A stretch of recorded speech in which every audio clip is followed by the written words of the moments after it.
Welcome to Sewing Out Loud, the official podcast of Zede Sewing Studio. Here are your hosts, Zede and Mallory.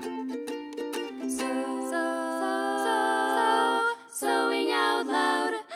Hello and welcome to the podcast. I'm Mallory Donahue. And I'm Zede Donahue. We're getting back to basics today, huh, Mama? Yeah, well, I think this is basic, and sometimes we don't get the basics exactly correct or whatever. And then what happens is, and this is mostly about language, honestly, if you don't know the name of something, sometimes you can't talk about it correctly. Yeah, and you're always learning. And, we talk about the reason we think our information is important to share because we've been sewing for so long and helping people to sew for so long. I thought it was because we like to hear ourselves talk. We like to hear ourselves talk, yes. I'm sure. But your husband and my husband believe that's why we're doing it. They're like, just let them go up there in the studio. I mean, if they go up there and talk themselves out, maybe we won't have to answer or not to Derek, them. do you listen to our podcast? Why don't you listen to my podcast? And I'm like, do you hear us talk enough at home? He's like, yeah. One time someone said to my husband, Jerry, you don't talk very much. And he said, I don't have to. And that was all he said.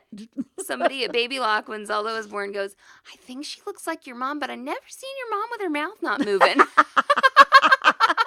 So it's like, those compliments. Yes, I can hardly stand them. Yes. Okay, so we're always learning, though. Like, sometimes we go to trainings and we'll be sitting there and we'll be like, oh, yeah, I know this. Like, I've learned these things, before, and we can put everything into action. And then once in a while, there's just a little something said, and you're like, oh, yeah, that makes sense. Yeah. Or that's like, hey, we're going to go home and do that. Yeah. My big thing was always with the cover stitch on the machine, on the ovation or the evolution. When you're in cover stitch mode, your blade's down, so you're not even worrying about your blade, right? And you're not worrying about your stitch width because you can't. It's not an issue. But I would always, like, my table, sometimes my cover stitch table wouldn't click all the way together. And I remember somebody being like, oh, put your width all the way down because I'm always telling people it moves the blade. It moves that table over. Right. And I was like, I knew that. I'm always telling people that.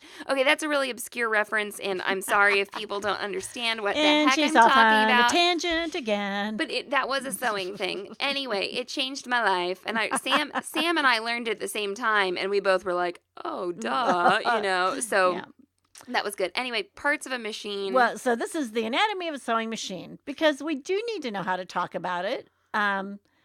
Oftentimes, especially in the setting of a shop and being a shop owner and having to answer the phones or working in a shop, whatever, and you answer the phone and somebody will describe something to you and you think, I didn't know a machine had a thing that was called that. Like, right. Yeah.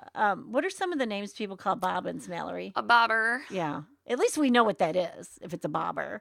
But yeah, so, or people will use the sewing machine term that it's a proper term, but they're not referring to the proper part with it. The biggest thing is the presser foot, power foot. Yes, right. Presser foot and power foot, right. Yeah. Two different things, guys. Now, when we do a lesson with somebody on a machine, when we are doing a little sit-down delivery, we pretty much go from right to left on the machine. Mm-hmm. And so that's what we're going to do right now. One thing I want to get out of the way, though, real quick, unless you're using a treadle machine, you've got some kind of power cord, right? You have a power cord. And you have an on-off switch. Yes. Yeah. And you might have to use those. The machine does need to be plugged into the right. wall or, a power strip. Yeah, and you really probably should be in a power strip to prevent any surge or anything like that might have. The other thing is you can have a power cord that's independent and is a power cord only, or you could have a power cord that is a combination with the power pedal. Yep. Or the power foot or, the gas pedal, guys. The power pedal. Pedals are good. Right. That's not really a foot, is it? I was calling it a power foot. It's a pedal. I call it a pedal. Sorry. I call it the pedal. I'm feeling a little not great right now. But anyway, they can be two cords or it can be one cord. And on some machines, they can retract. Yes, there are some, especially old Bernina's. I think Elna might have done this too. I don't think the Pfaffs ever I'm trying to think of these old machines where it actually retracted into the back of the machine. It springs, like you pull a little bit, it can retract. So the power cord can retract into the back of the machine. So don't accuse your repair person of keeping your cord and hiding it from you when it's actually in your machine and you didn't realize that. Don't come in and yell Don't yell till you ask. At 17-year-old Mallory about how you got home, you live an hour away, and there is no power cord in your machine. And then Mallory is very scared of you, and she goes back and gets an example machine and shows you where your power cord is. Yeah. Anyway, okay, so you got foot control and power cord, like insertion, like the And this the is pluggies. generally on the right side of your machine, or it could be to the back right side, but generally it's on the right side of your machine. Now let's move up a little bit. Yeah. And you have this circular. Well, you'll have an on or off button probably. I said I said that earlier. We talked about on that. off switch. Right. Well, okay, let's talk about that. Some machines have an on off switch that gives power to the machine, and then other machines, they'll have that on-off switch, but they'll also have a light switch over there too. The light switch could be on the other side of the machine too, but you could have more than one switch, and sometimes we get people who come in and say, I'm turning my machine on, but it's not coming on. And it's because their light bulb is turned off or out. Their light bulb's out or it's turned off, and they don't realize that they've had a light switch all the time that they just happened to hit this time. Right, because what the light switch will do is it will turn the light on and off when there's power to the machine, but when the machine is off, it won't do anything. If it gets bumped, just keep that. I've had people do that. I think, does our machine do that? It depends on which machine you're talking about. Because that particular machine has the button behind the light. Right, okay. Well, so you've got those switches. You may have a couple switches on your machine for that. You may on that side of your machine or in the back of your machine have a feed dog. Switch. I call it a switch. That disengages or engages the feed dogs. Now, the other thing you need to know about that switch is if you turn your feed dogs down, like drop them, they drop. Yeah, so you can have free motion sewing, and then when you turn that switch back up, your feed dogs will not come up. You have to do a stitch cycle in order for the feed dogs to come up. Yeah, they don't just So pop don't up. drive to your dealer. They'll come up. Try a stitch cycle. Yeah. And you might do that with the thing that's on that side called... a hand wheel. That's correct. I call it a hand wheel. You call it a flywheel sometimes. Because it is a flywheel, but we do it with our hand. Yeah, so we call it... yeah. And so that hand wheel moves when you sew. Okay, so if you're ever... If you've got the opportunity to look up while you're sewing or just while you're pushing on that power pedal, you'll see that hand wheel turning around. Right. And you don't want to get anything caught in there, especially the end of a spool of thread. Yeah. Because it will wind it onto that shaft. Yeah, so you have your hand wheel. You can turn it. You should generally always turn it towards you. Absolutely. That is the proper way. Sometimes we have to back out of a mess. Especially if there's a mess or something's hung up, in the... You will need to go backwards or something. System, right. But you generally turn it towards you. Sometimes some hand wheels will have a mark on them that lines up with, like, a part on the machine, and it shows you the electronic high point. Right. Shows you the high needle. If you don't do that, you can take a little sticker or something and find your high point. And mark it, and it's a very good idea. Yeah, because that will help your needle threader to work properly. On the Baby Lock Sophia, there is a little notch on the hand wheel, and it lines up with is the seam of the casing of the machine. The other thing about being in the high is when you can pull your fabric out and all of your threads come out with no tension on them, and that is how you should remove your fabric from your sewing machine. And you only get 2 threads. You don't get 3 only get 2 threads. So it's very important that you do know that high spot many times. But like I said, mark it with a little piece of tape or a sticker or something like that, and you'll know. And the reason you'll know is because all those you feel like you're in the highest point, and those threads come out freely. If you have an electronic machine with a needle up, needle down button, you might not touch your hand wheel a lot. Yeah. It's probably a good idea not to touch it a lot. Because you want to get in that highest position and start sewing from that highest position so that your needle doesn't come unthreaded. And your needle up, needle down button can be in a couple of places. It can be, over by your needle, or it can be closer actually to the flywheel or hand wheel. sometimes it just is. depends on the machine. So let's move up from the hand wheel to the top of the machine. And there can be lots of different things there depending on your machine. But one thing that's going to be there is some kind of spool pin or spool holder or something like that. Right. It'll be vertical. Maybe it's horizontal. Right. Maybe there's Maybe two. there's going to be a place for 2 or 3. Yeah, there could be removable ones. There could be extra ones that come with your machine. Okay. Right. So that's where your thread goes. The other thing you'll find there, and this is in more contemporary machines, is your bobbin winder. Yep. And this is why I'll just say this once. If you have a very, old machine, the bobbin winder will be like at the front right of the machine, and you will be able to see the whole mechanism and the belt and how it attaches to the flywheel. But on a machine that gets a little bit more modern, say 1950-ish is, I guess, you will see that the bobbin winder winds up being something on top of your machine, and it usually looks like a very abbreviated spool pin, and it will kind of turn around. Your bobbin will fit right, and your bobbin, when you put your bobbin on there, it will somehow secure. You'll hear a little pop or something where you know that it's engaged at being on there. And then there will be another piece on there that is the bobbin part. It's part of the bobbin winder mechanism, and what it does is you engage it and it measures the spool or the thread as the bobbin starts winding the thread onto it. So a lot of machines, the bobbin winder motor or the power to the motor is diverted to the bobbin winder by scooting the bobbin winding pin over, Right. or moving a switch toward the bobbin, Some of or the something right, like some that. of the older machines, you actually take the flywheel or hand wheel and you move it in the backwards motion to disengage it from that. Or, But all this should be in your manual. And you know what? If you don't think we're telling you right or it doesn't make sense, there is an owner's manual. You should go to it. You should know that owner's manual. and there are, we used to teach a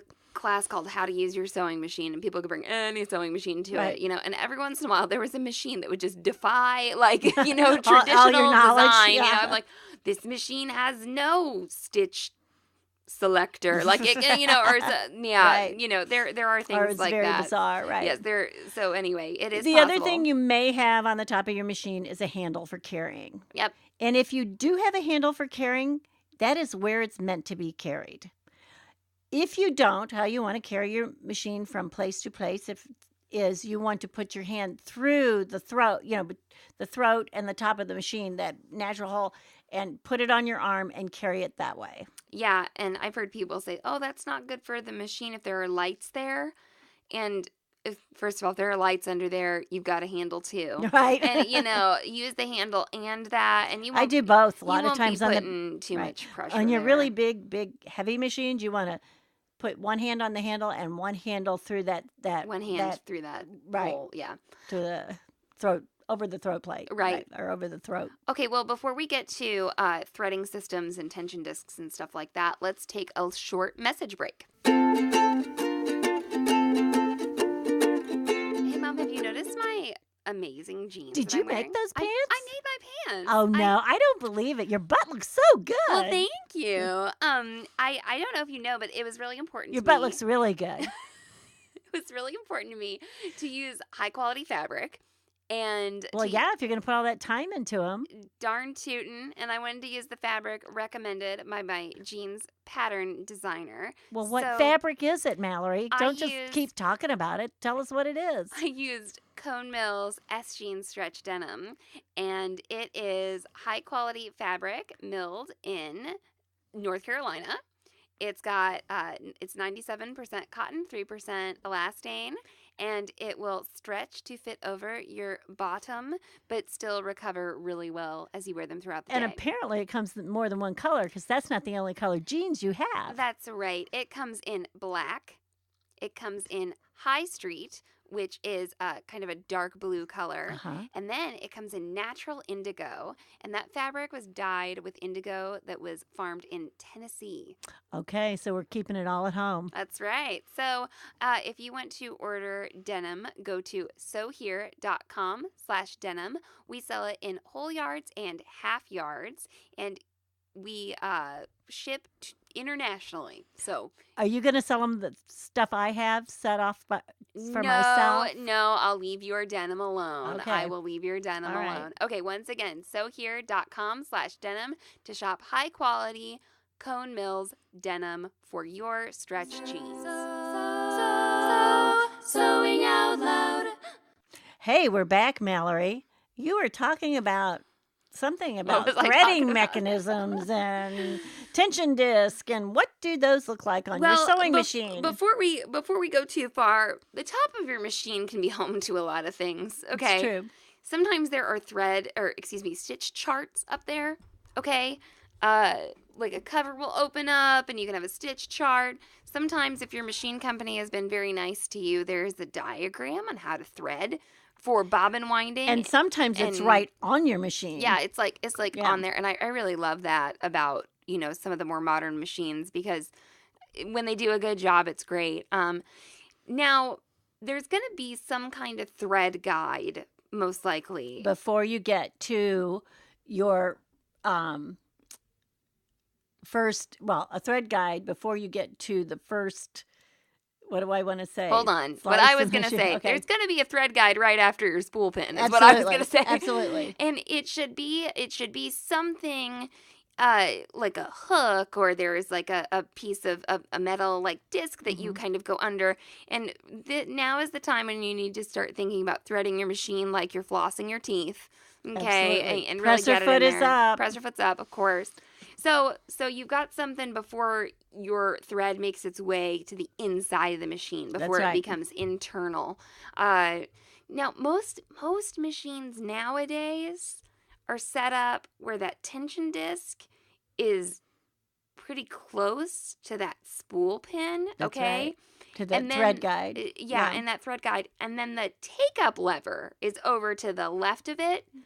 But there are machines where it's the other way Right. around, and like the tension disc is over on the left. Well, and the take-up there's lever's on somewhere the right, the tension disc are right da-da-da-da. out on the front of the machine. Yeah, well, Yeah. I came across, there was this older FOF, Yeah. and it had this like horizontal tension disc on the Mhm. side. And, Right. so I was like, okay, But you it's know. called a tension disc and it's called a thread guide. Yep. So you're in a thread guide, you got a tension disc, and then You you'll, have a take-up lever. or an uptake lever, right? Yeah. I say take up. What do you say? I think properly it's a take-up lever. Okay. But people will say uptake lever. It's a take-up lever. Yeah. It takes up the excess thread when it's down in the bobbin area making that loop. The other thing about the take-up lever is you'll notice that it moves in conjunction with your needle and your hand That's wheel right. and all the things when your machine is stitching. So that when we were talking about your hand wheel being in the highest position, It That- will be there too. the take-up lever will be up there. That's part of how Mom said, taking up the slack The of other the loop in the bobbin area. And the other thing about the take-up lever, in most modern machines, you just slide your thread into the take-up lever. There'll be like some sort of mechanism where it slides to be threaded through. In older machines, there was actually a lever there with a little hole in it, and you had to thread it. Yeah, on the Jane, which is sort of a very basic, like straight stitch only. That's akin to a commercial machine. Yeah, very. I don't want to like call it a throwback, really, because of course those machines have existed. Well, it's a and- hook system commercial type Yeah, machine. it kept It's a existing. very You do- strong machine. You thread it right through right. that You have take-up to lever, thread through the take-up lever. You can't just slide it in. or on your long arm quilters and Right. stuff like that. So you got a take-up lever, and then you're going to be making your way down to the needle, and there's probably a thread guide or two. And don't skip them. Yeah, please don't skip your thread guides. Once again, this is another place where you are threading like you're flossing your teeth so that you get all the way in the thread guide. Right. On the baby locks, there's thread guide number 6. I think it's number 6 for like from Sophia to Destiny, okay? It's right above the needle, and it's a thread guide that holds the thread in place right above the needle, but it also has a little spring in there, and you got to get past the spring It Right. locks in place. So make sure to get it past there, because if you get your thread caught under there and then you proceed to sew, it can shred your thread. So really make sure to get it across, make sure your thread's moving freely there. So the next thing you're really going to see is your needle bar and your needle, and then there is a needle screw there. And the needle screw holds your needle in, and as we've taught you before, the flat back on a home machine, an H needle, it goes to the back of the machine. It goes all the way up as far as you can possibly get it. And then you tighten the needle screw. Now, this is kind of a new thing that just happened, and it actually happened on a serger with a customer a couple of weeks ago. And she's like, I don't know, I'm skipping stitches. And I was like, well, it's a baby like serger, so it's got to be her fault, right? So anyway, what she was getting her needle all the way up when she would put in. She would tighten down the needle screw so hard it was pushing the needle back down. Okay. Oh no. you don't need to do that. I mean, it needs to be firm. It needs to be, so you make it tight and then you do a little a little extra on it, right? But she was actually pushing the needle back down, and you could hear it hitting, like, I think it was hitting a looper. You could hear it go click, click, click. And I was like, this timing's off or something. Well, she had the needle in wrong. Make sure you got your needle in with the flat to the back generally. It's the opposite your bobbin case. Well, it's whatever your bobbin case. It's to the back of your bobbin case, depending on how your bobbin case is set. So when she was talking about the Jane, which is akin to a commercial machine, the bobbin case does not sit in this. It is, just 90 degrees to where most of the home machines sit. It's on the left. Right. So the flat goes to the back of the bobbin case, right. basically. So in that case, it goes to the right. Right. So make sure you have your needle in properly. I brought up that older FOF, and this lady came in and said she'd gotten it serviced somewhere else. And that it wasn't working, and I was like, okay, And then I just took a look. Bobbin was in backwards, and the needle was in backwards. She said, do you think that could have an effect on my stitch? Isn't that funny? Absolutely. Yep. Fix the whole thing. So make sure the needle is in properly, and that can cause damage to your machine to run the needle in the wrong way. Absolutely. That's pretty serious there. So we've gotten to the needle screw, needle bar. There's a lot of stuff going on in this area and of the there's machine. your needle, and then you're going to have a presser foot that goes on. I'm sorry, do you mean a pressure foot? No. Oh. It's PRESSER. Presser foot. It is not pressure foot. Thanks for the clarification. Thank you. I know people that say that have been in the business a long time. It drives me out of my mind. It is a presser foot. It's how it's spelt and it's how it's said. Yep. So you have a presser foot of some kind, and you have a lever to raise and lower your presser foot, which if you don't know what that is, if you don't know that your presser foot goes up and down, you need to go back and listen to episode numero uno of Sewing Out Loud, okay? It's one of our biggest things. Your lever will be on the back or on the side. Yeah, right there on the back, the side, or on the inside. Some of them are. Yeah, on that right side. It can be anywhere. But it'll be right there on the end of the head where, the needle bar comes out. I guess somewhere around there. On the ovation, which is a serger, it's on the front. But, there's a lever somewhere. Right. The other thing, okay, so with the presser foot, the other thing you have is how your presser foot attaches.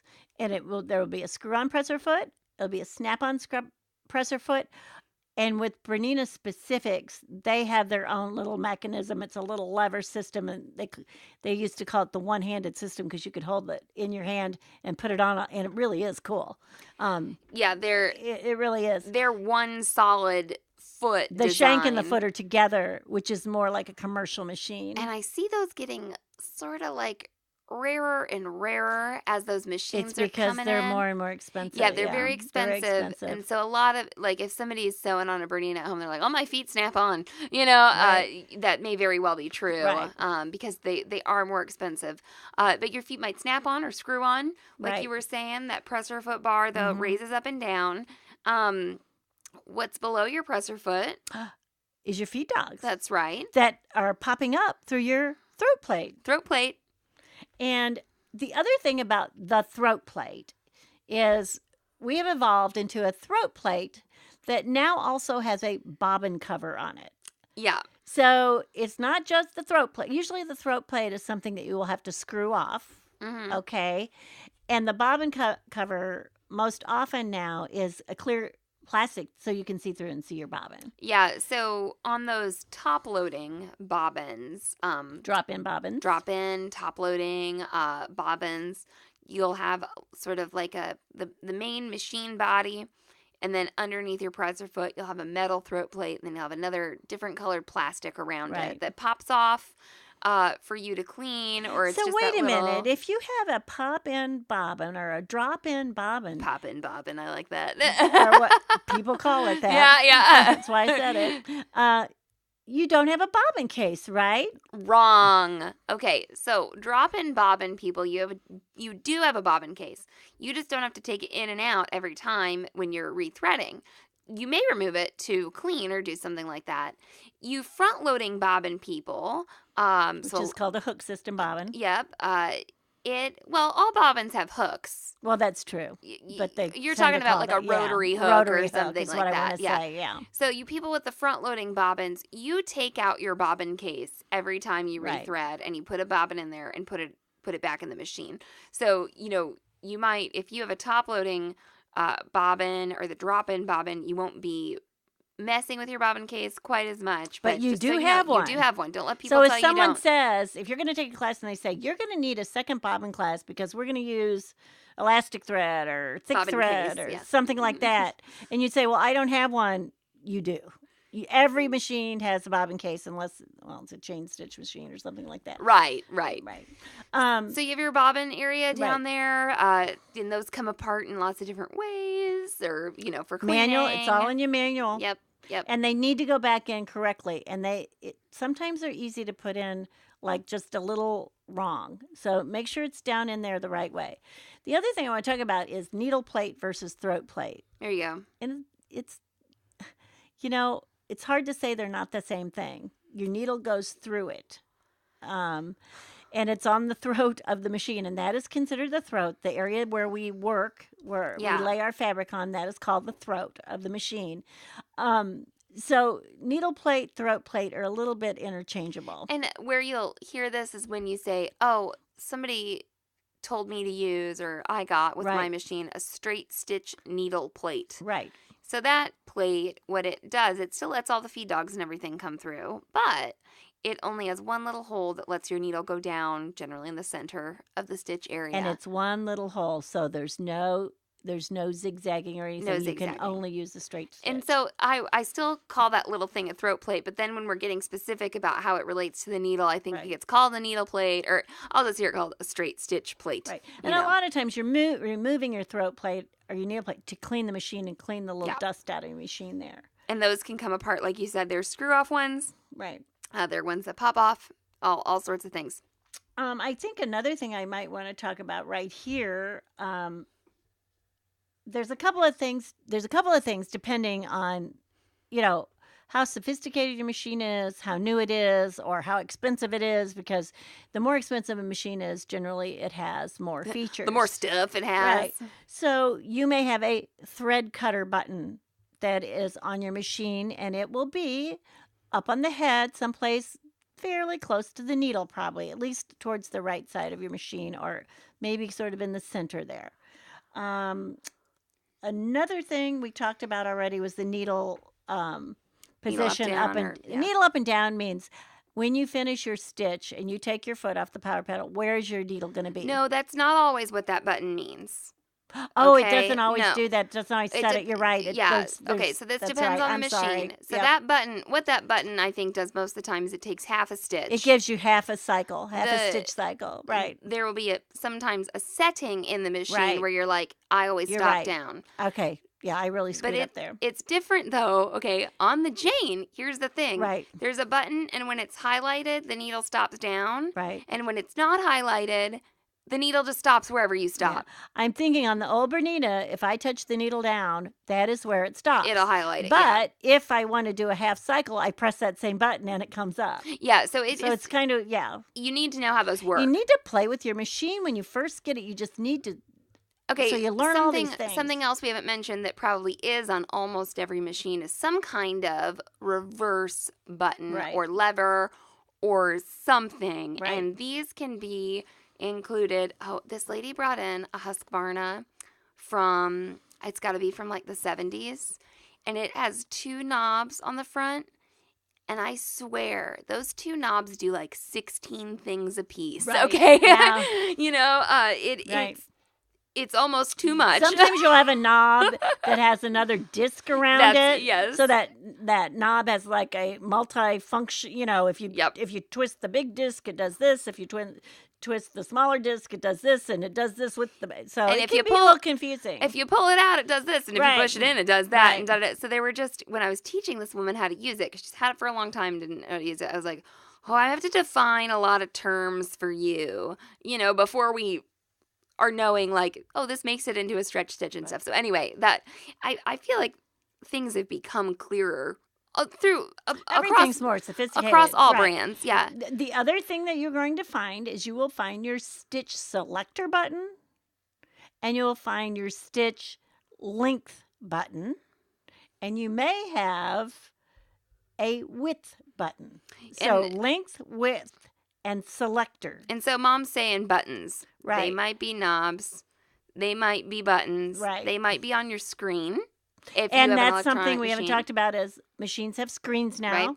because they're electronic. And so we're kind of throwing a bunch of stuff out there now that not all machines might have. Now, remember when we were being mean to people who say pressure foot instead of presser foot? There may be a dial on your machine to adjust presser foot pressure. Okay? Mhm. There could be a dial. So it's presser, foot, pressure. pressure. That will be on the left side of the machine most of Right. the time, over near that presser foot bar. There will be, on many machines, either in the settings or on the machine, a way to change your tension, which we recommend not doing most of the time, Right. right? Your upper tension. Right. And then, you know, sometimes there's a place for a knee lift, right, Mom? That's right. That's right. there, Which will be a little hole in the front of your machine. Yeah. And it will be for you to be able to manipulate with your right knee or thigh. Actually, should it be called a thigh lifter? well, it lays right on your IT tendon because I've bruised mine before. But, Yeah. It does. Yeah. So anyway, the other thing I don't want to forget is a needle position. Okay. It could be a lever. It could be a button. So your needle generally rides in the middle of your throat plate, right? Because your throat plate has a slot generally that comes Middle with your or the machine. left, I'd say, is what we see now, most of the there time. are also ones that come in on your left, and there's a Yeah. reason for that. But you can usually change that to the middle if it's an electronic machine. But there is a where you can. So on an inexpensive machine, you might not have one of these. But as the machine gets more sophisticated, you are going to have a needle position, button, lever, something. Or a setting, Right. you know, on a lot of the machines, it's on that screen. And then the power pedal, or the power, you know, some people want to call it a foot, like me earlier. The power pedal on most machines is pretty straightforward. You know, the harder you press, the faster it goes. Okay. But some machines have extra functions down there. Right. Some machines will let you actually raise and lower the presser foot with that, or raise and lower the needle. Or on some of the higher end baby locks, you can program them what to do something, right. Da da da. You know what the one thing we left out was? Some machines have a speed control. There were two things. Speed Okay. control. Well, I mean, we did hit speed, but yes, I call it a governor or speed speed, control, yeah. where you can actually, in sewing mode, make it where your machine will only go to 50% of its ability. Those machines are really good for teaching, and I believe that has to be a DC motor to have that. Well, no, it's on doesn't? the Rachel. Oh, really? Rachel's Yeah. not a DC No, motor? no. Oh, okay. So no, it doesn't. No, it does. There are Okay. some really cheap machines with Okay. that on it. Oh, good. So it doesn't have to be a DC motor. But here's the deal about those governors too. Sometimes there are like 3 speed positions, And sometimes it's like infinite sliding scale. and very, Right. what do I want to say? Very subtle. Right. Okay. So just so you know, with that, it can be very sensitive, or it can just make you But go what so it really slow. allows is, especially if you're teaching someone to sew, you can slow it down so that machine doesn't run away from it. The other thing it does sometimes is, for me, because I do pedal to the metal always, is if I'm sewing through something, say like sequins or something, and I really shouldn't be going as fast as the machine will go, I can governor myself and turn it down. Absolutely. And it's also good on decorative stitches. It just makes it easy on you. That Right. speed control, too, can sometimes regulate the speed of bobbin winding, which is best That's done true too. on a a little medium, bit slower, right? medium speed. Or if your machine is electronic-ified enough to have a start-stop button, that's the only way you can regulate the speed with start-stop is with that speed governor, since So you don't have the foot control So going. we talked about the governor. The other thing we did talk about, is some machines may have a needle threader. Yeah, and that can be a button or a lever Right. or a... The other thing Sorts that of some things. machines can have is a securing function that's a button, Yeah, so we talked about the quick reverse where you can go backwards, and which is what most of us secure with. some of the more advanced machines will have yet another button on the front of the machine. It maybe looks like a little circle, and it will make the needle just go up and down to secure the stitch. So good call, Mom. I hope that we've sort of covered this and haven't confused you. And every machine can be a little bit different. And I really suggest when you get a new machine, and I'm not talking about brand new, I'm saying new to you, I hope there's an owner's manual with it. If there is not, you will be able to find one on the internet in a PDF format and print it off. You can almost always find one. Almost certainly. And I hate to take away business from anybody, but Don't let someone sell it to you. Yeah, consider Right. not ordering it, because you're going to be ordering a printout of that PDF. Somebody's going to print out that PDF and Staple charge it you together. $35 Yeah. for it. Yeah. And it might not even be of good quality. Now, So- if you do like the owner's manuals for these bigger electronic machines, like if you've misplaced the owner's manual for your Sophia, okay, very recent machine, Right. All right, yes, you could consider reordering. Well, you might want to know. reorder a Yeah. new one that was made by the manufacturer, that Sure. was printed by but I'm talking about an old machine that you may have gotten or inherited from someone, and you can't find the owner's manual. You can find it online for free. Yep. And I really suggest you get that owner's manual and play with that machine and look and see how you're supposed to clean that machine, because cleaning and oiling is what's going to keep it going for you. And, if you are ever in a place where you've forgotten your owner's manual, or you do want to look at it electronically, so say you haven't lost it, I've been on several sites looking for owner's manuals for people, and you can then view it as a PDF on your iPad or something. So, that's parts of a machine. And if you have something that if you have a part we don't know about, let us know. if you have something you think we've never heard of, tell us in the comments on this episode, or you can email me at mallory@sewhere.com. And we're on Instagram as Zede Sewing Studio. So, Mom? So long, so informed, and so happy. Thanks for listening to Sewing Out Loud. For even more expert sewing advice, visit sewhere.com.